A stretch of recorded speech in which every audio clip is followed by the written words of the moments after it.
Go. Morning everybody. So it's the first day of summer today officially, as I've got my shorts on. So it's the first day to talk about roof flip up helmets and the main differences between the Desmo and the V8. This is a perplexing subject to most people. I'm not even sure that we ourselves are not slightly perplexed, so I'm going to try and explain it to you as best I can.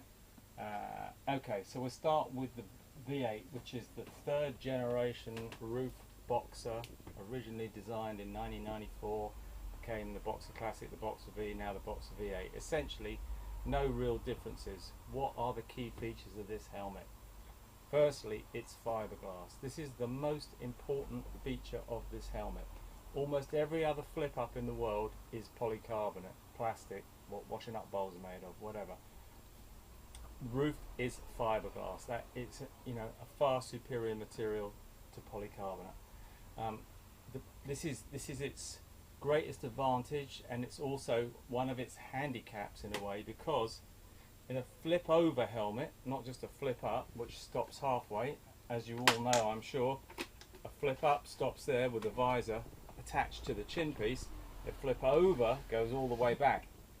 In a flip over fiberglass helmet, it is not possible to have an internal one-piece click down mechanism like most flip up helmets.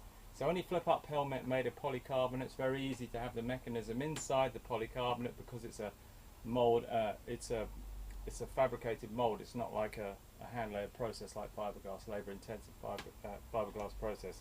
Here, so on a fiberglass helmet, the locking system has to be on the outside of the shell. It cannot be on the inside.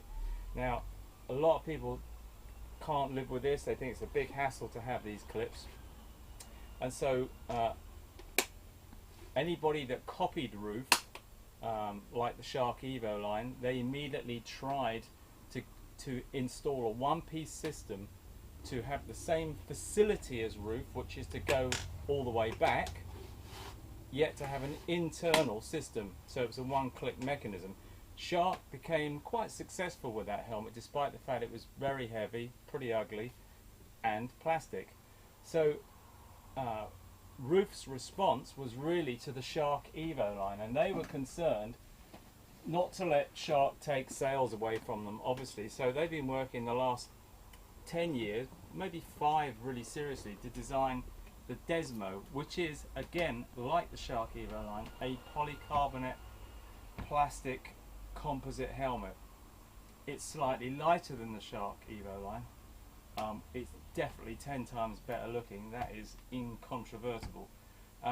But it essentially works in the same way, so that with the Roof Desmo, you can have an internal mechanism which allows one-piece action and a click down.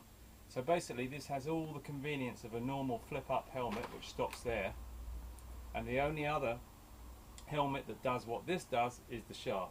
It's a simple choice in this market. I think what confuses people is whether they should now go for the old Boxer V8 or the Desmo.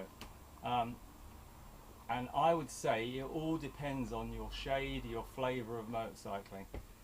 A lot of people just want the simple convenience of that, and they're not too bothered about the alleged superiority of fiberglass, and they're not too bothered about the fact that the V8 is smaller and lighter. They just want the convenience, and if that is your priority, the Desmo is the helmet. I've had V8s for donkey's years. I've worn one of these since the day it came out. I never looked back.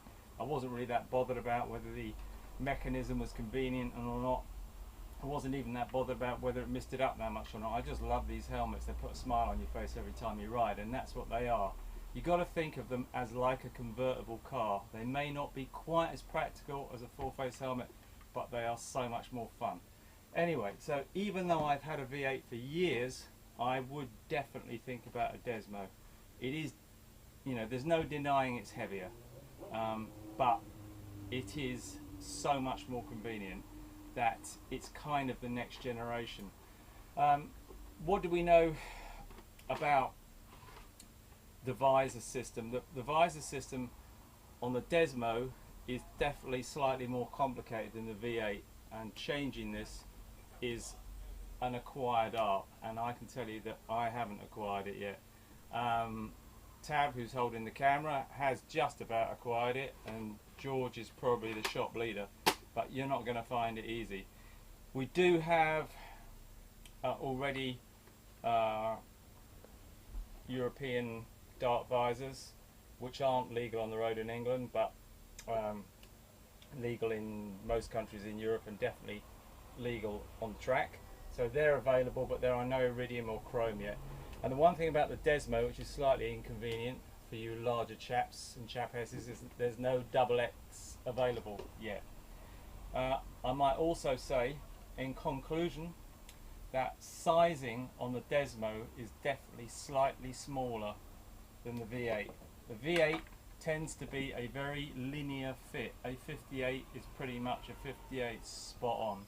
In the Desmo, if you think you're a 57, you probably could be a 58. There is something about the way the mechanism affects the sizing of the top of the helmet. So those are your choices. At the moment, there's very little in price difference. Plain Desmo here is $275. Plain Boxer R is about the same, I think, $275 or $285.